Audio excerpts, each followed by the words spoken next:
Hi, and welcome back to the It's a Girl Thing podcast. It's Kate, and we're here for another day, another chit chat, another you and me session.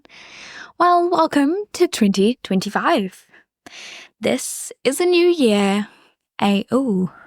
She says as she moves the microphone. She's going to bring it slightly closer to her so she can get comfortable. Well, it's 2025. It's a new year. Let's, dive straight into our chats.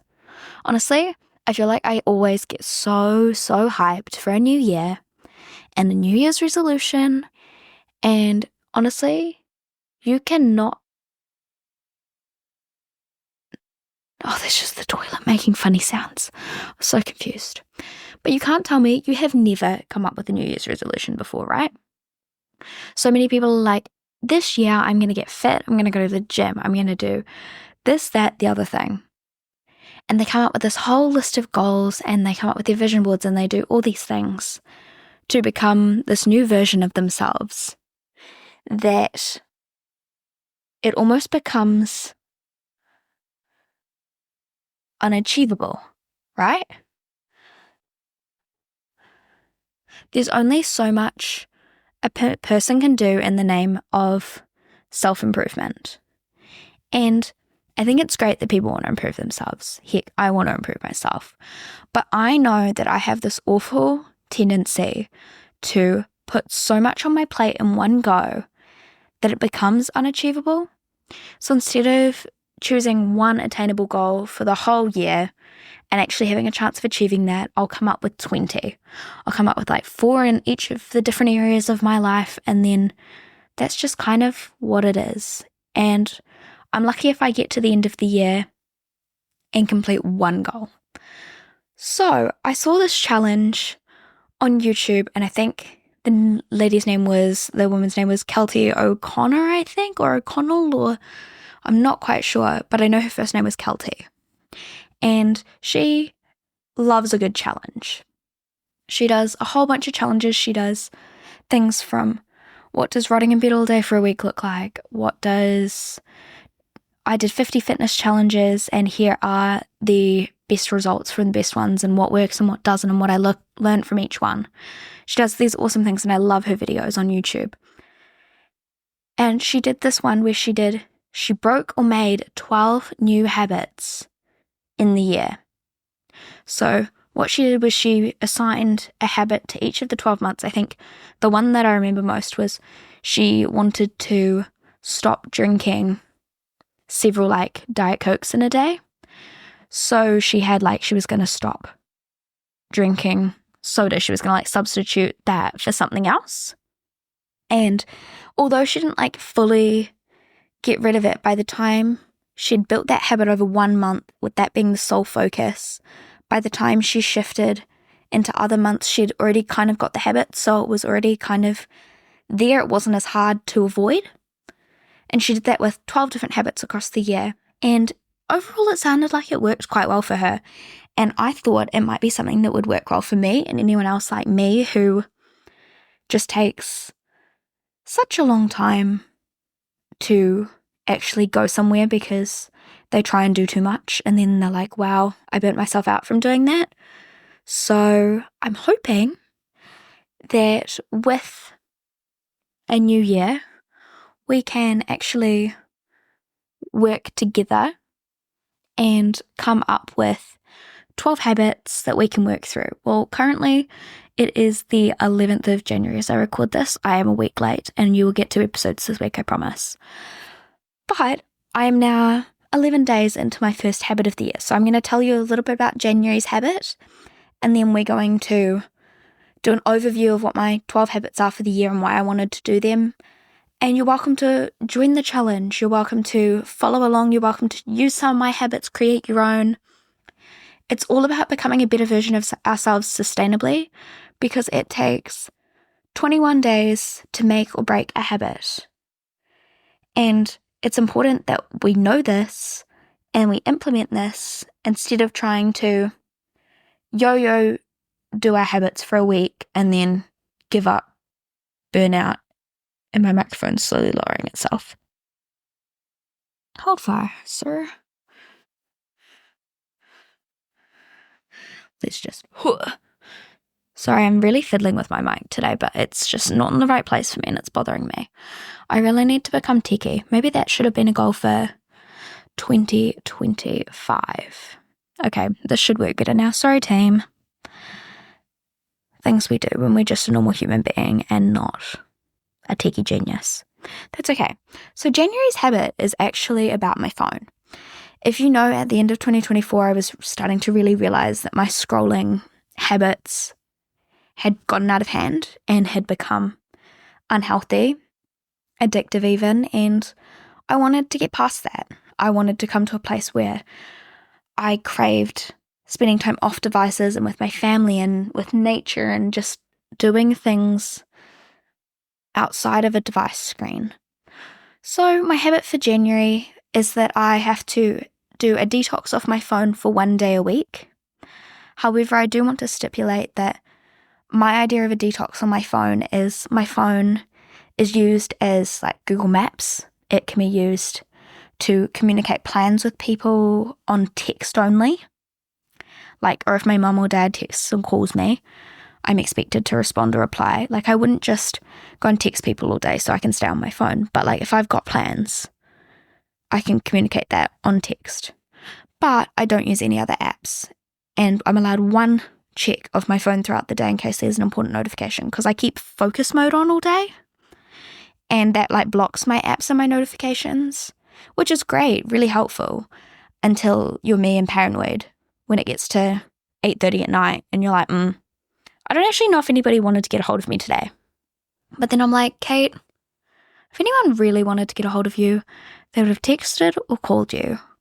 So anyway, that's what a detox day looks like for me. So the goal is to do one of those days a week, and then my phone has to go down on the charger at 9 p.m. every night. And to help me do this, I have focus mode that goes on at 9 o'clock, which basically kills almost every app on my phone.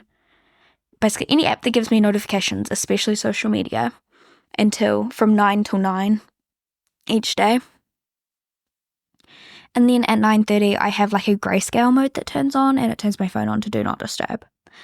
So for me, I think this one will be really good for me. It's been real good so far. I really feel like I've lived a lot more in the present and I haven't failed a day so far. I'm tracking like every day on a calendar with like a little dot sticker.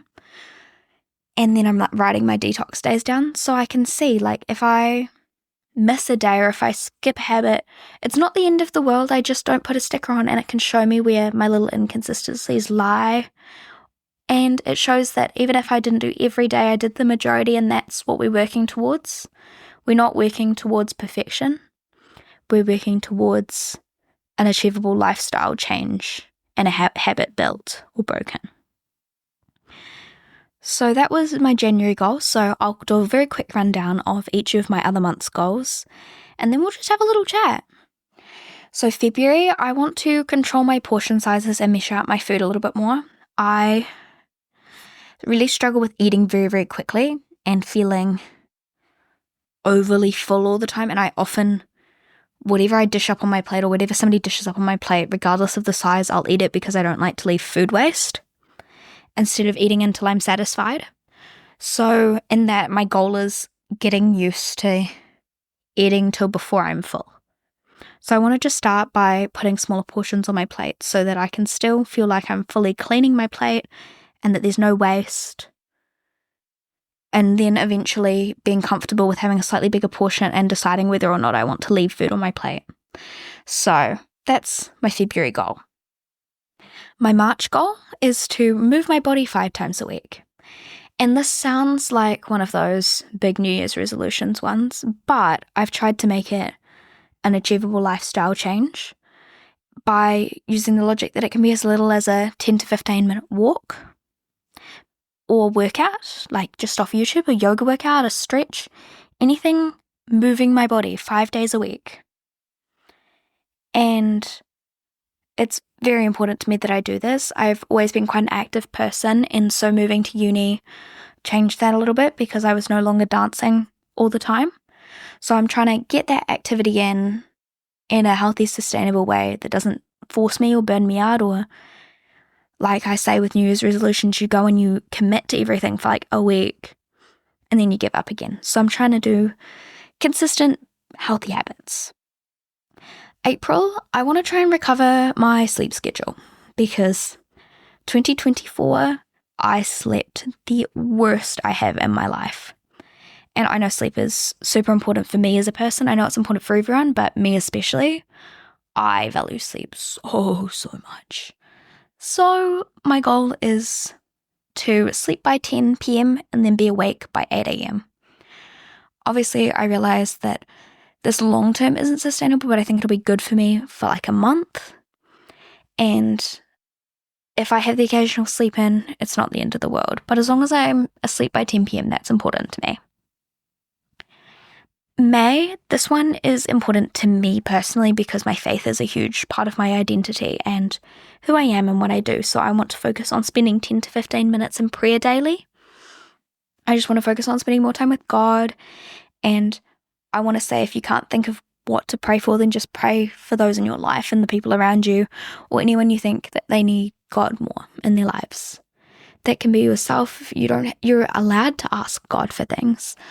And you can also step into that space for other people.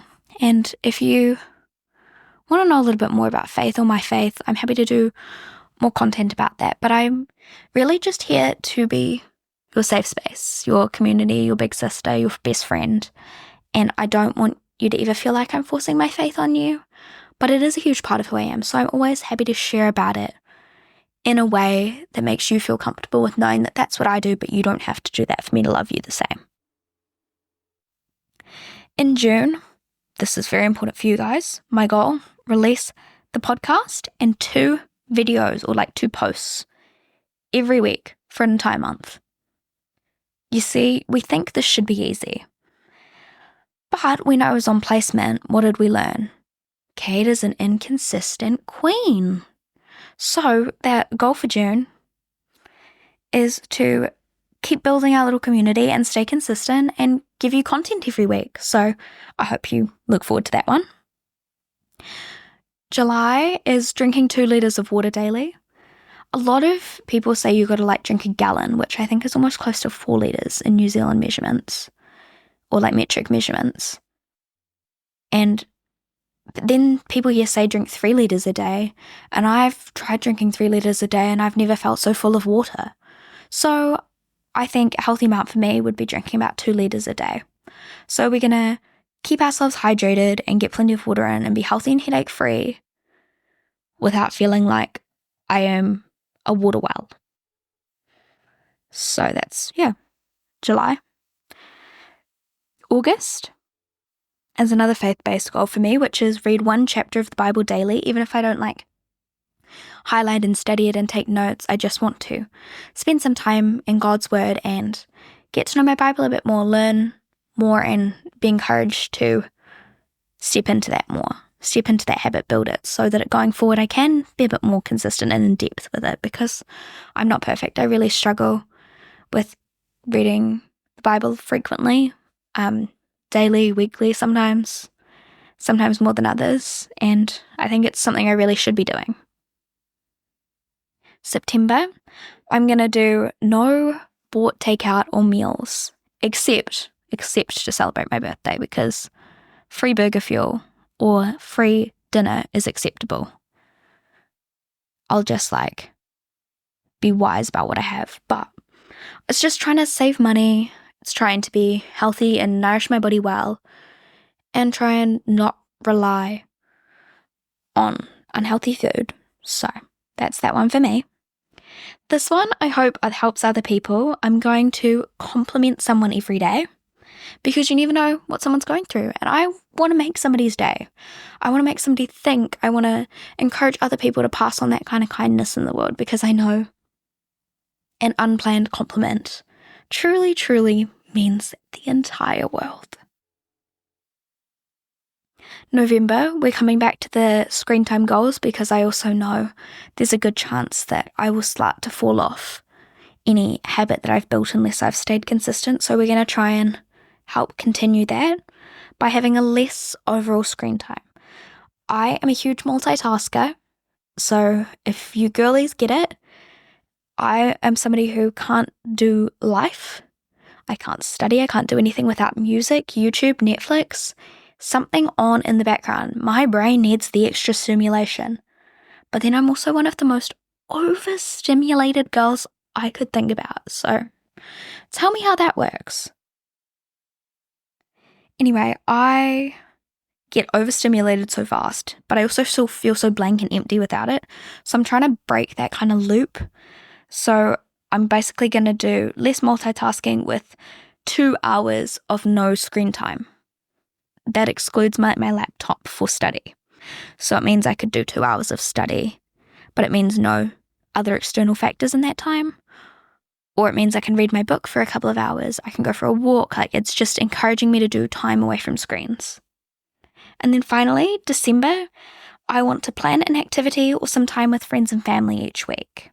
Just one day each week at the very, very least, because there is nothing better than spending time with the people you care about, especially when you get into December and it's like the holiday season and people are coming home for Christmas. And for me next year, it's my big family extended Christmas. So I get to see my cousins and my favorite people. So that's super, super important to me. I hope my healthy habits that I want to make or break in 2025 help inspire you to sustainably achieve your goals. I will follow along with my journey, and I will update you a little bit about it as we go along. And I'll tell you how I'm going, where I'm failing, where I'm achieving, and we can work on it together. I'll tell you about my goal in January and June so we can see if it's sustainable or not. I just hope you know that whether you have goals or steps to achieve your goals or not, you are worthy of whatever you want for yourself. That even just showing up in 2025 and being here is enough. I am so, so grateful that you're tuning into this little episode, that we're having these little chats. And honestly, if you want to follow along, whether that's on Spotify, Apple, Instagram, YouTube, any of them, that would mean the world to me, but I'm just happy you're here. And if you want to leave a review, same thing. I'd love it, but there's no obligations. You can just be here when you want to be, wherever, whenever. So I hope you have the best week, and I will talk to you so soon. I love you. Bye.